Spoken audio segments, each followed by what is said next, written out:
नमस्कार दोस्तों, welcome to my channel Bihar affairs.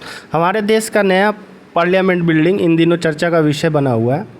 इस पर सभी पार्टियां अपनी अपनी राजनीति चमका रही है। 28 मई को यानी संडे को नई पार्लियामेंट बिल्डिंग को इनॉग्रेशन है और जिसकी नींव 2020 में मोदी जी ने द्वारा रखी गई थी और जिसका फाउंडेशन स्टोन मतलब 2020 में रखी गई थी। अभी ये बन के तैयार हो गया है और ये सेंट्रल विस्टा प्रोजेक्ट के तहत बनाया गया है और इसी को लेके माहौल बना हुआ है। अभी अगर पार्लियामेंट बिल्डिंग की पूरी जानकारी आपको चाहिए तो मैंने मेरे चैनल पे एक वीडियो बनाया हुआ है पहले से, आप उस वीडियो में देख सकते हैं।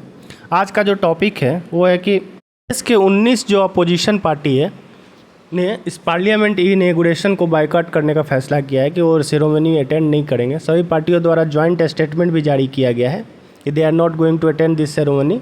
अब इसका कारण ये है कि अपोजिशन पार्टी का कहना है कि यह हक देश के फर्स्ट सिटीजन यानी जो सर्वोच्च पद पे होते हैं राष्ट्रपति, उनको उद्घाटन करना चाहिए था, क्योंकि संसद का मतलब है प्रेसिडेंट एंड 2 हाउस, जो मतलब लोकसभा और राज्यसभा होता है। इसलिए प्रेसिडेंट यानी द्रौपदी मुर्मू को इनॉग्रेट करना चाहिए, ना कि मोदी जी को। बीजेपी गवर्नमेंट डिक्टेटरशिप कर रही है और 2019 में भी यही हुआ था जब दिल्ली में वॉर मेमोरियल का इनॉग्रेशन पीएम मोदी ने किया था। उस टाइम भी राष्ट्रपति, उस टाइम के जो तत्कालिक राष्ट्रपति थे रामनाथ कोविंद थे और कहा गया था कि हेड ऑफ डिफेंस फोर्स जो होता है प्रेसिडेंट होता है हमारे देश में, तो तीनों सेनाओं का जो प्रमुख होता है वो प्रेसिडेंट होता है, तो राष्ट्रपति को ये करना चाहिए था वॉर मेमोरियल का इनॉग्रेशन। हालांकि उसका इनॉग्रेशन जो मोदी जी द्वारा किया गया था, इसको लेके और फिर से अभी पार्लियामेंट को लेके यही बहस चल रही है देश में। और इसको लेके शशि थरूर जो कि कांग्रेस के पार्टी के नेता हैं, उन्होंने आर्टिकल 60 और आर्टिकल 111 का हवाला देते हुए ट्वीट किया है, आप ट्वीट देख सकते हैं। तो इसको लेके कॉन्स्टिट्यूशन का जो आर्टिकल्स रिलेटेड है उसको समझ लेते हैं।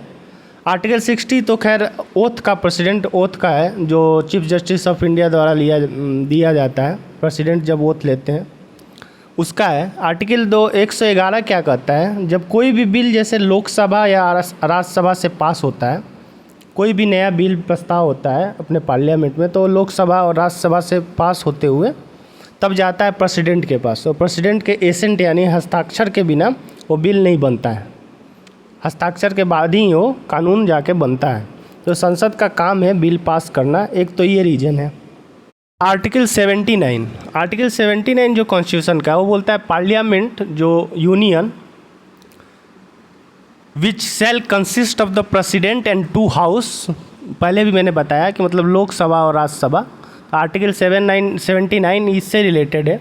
वहीं अगर आर्टिकल 86 की बात करें तो कहता है कि प्रेसिडेंट को पावर है कि दोनों हाउस को ऐसे अगर कोई भी बिल या कुछ पेंडिंग होता है या जो कोई भी नया सत्र शुरू होता है तो क्या करता है प्रेसिडेंट, पहले इसको संबोधित करते हैं। और दोनों अगर कहीं कुछ, आर्टिकल 86 ये कहता है कि प्रेसिडेंट को पावर है कि दोनों हाउस को असेंबल करता है, असेंबल करने का पावर देता है आर्टिकल 86। तो ये कुछ रिलेटेड आर्टिकल्स थे कॉन्स्टिट्यूशन के जो प्रेसिडेंट से रिलेटेड है। फिर इसमें बीजेपी के मंत्री हैं जो हरदीप सिंह पुरी, उनका बयान आया। उनका कहना है कि इसके पहले भी पीएम ने पार्लियामेंट एनेक्स जो बिल्डिंग थी और लाइब्रेरी जो पार्लियामेंट की लाइब्रेरी बिल्डिंग थी जो बनी थी उसका इनॉग्रेशन किया है। तो अभी मतलब बीजेपी कर रहा है, बीजेपी पार्टी अभी रूलिंग पार्टी है अभी हमारे देश में, तो मतलब कांग्रेस भी अपने टाइम पे ऐसा किया है तो बीजेपी अभी कर रही है, तो फिर क्या दिक्कत है। तो ये पूरा माजरा ये है कि ये बात है 1970 की, जब पुराने पार्लियामेंट बिल्डिंग के कंपाउंड के अंदर ही एक नए बिल्डिंग बनाया गया था, बिल्डिंग का निर्माण हुआ था और इसका जो फाउंडेशन स्टोन था उस टाइम के जो राष्ट्रपति, तत्कालीन राष्ट्रपति थे वीवी गिरी, उन्होंने रखा था। और हालांकि इनॉग्रेशन देश की पीएम जो इंदिरा गांधी ने थी उन्होंने की थी। फिर 1987 में पार्लियामेंट में लाइब्रेरी का फाउंडेशन स्टोन रखा गया जो राजीव गांधी द्वारा रखा गया था और इसका इनॉग्रेशन 2002 में तत्कालीन जो उस टाइम के राष्ट्रपति थे KR नारायणन ने की थी। तो बीजेपी का ये कहना है कि ये दोनों केस में कांग्रेस के जो भी तत्कालीन प्रधानमंत्री थे उन्होंने इसका उद्घाटन किया, तो ये वजह है, इसको लेके बहुत बवाल मचा हुआ है। और टोटल 19 अपोजिशन पार्टियों ने इसमें मतलब इनॉग्रेशन में शामिल नहीं होने के लिए जॉइंट स्टेटमेंट दिया है। यहीं अगर बीजेपी की बात करें तो बीजेपी की जो एलआई पार्टी है वो तो अटेंड करेगी, और कुछ और भी पार्टी है जैसे उड़ीसा के बीजू जनता दल है, नवीन पटनायक की पार्टी, और जगनमोहन रेड्डी आंध्र प्रदेश के वाईएसआरएफ। और इसका पॉलिटिकल कारण भी देखने को लगता है कि जैसे कि आप देखते होंगे कि जब भी किसी भी प्रोजेक्ट या कोई भी गवर्नमेंट प्रोजेक्ट का फॉर्म तैयार जब होता है तो उसका इनॉग्रेशन होता है, तो उस समय ब्लैक शीट या ब्लैक स्टोन पे मेंशन किया जाता है कि ये किसके द्वारा किया गया है और किसके टेन्योर में ये बना है। पार्लियामेंट बिल्डिंग को इनॉग्रेट मोदी जी करते हैं तो उनका नाम होगा, और बीजेपी लेड गवर्नमेंट ने इस बिल्डिंग को बनाया है तो उसके टेन्योर में बना है, तो ये एक कारण हो सकता है।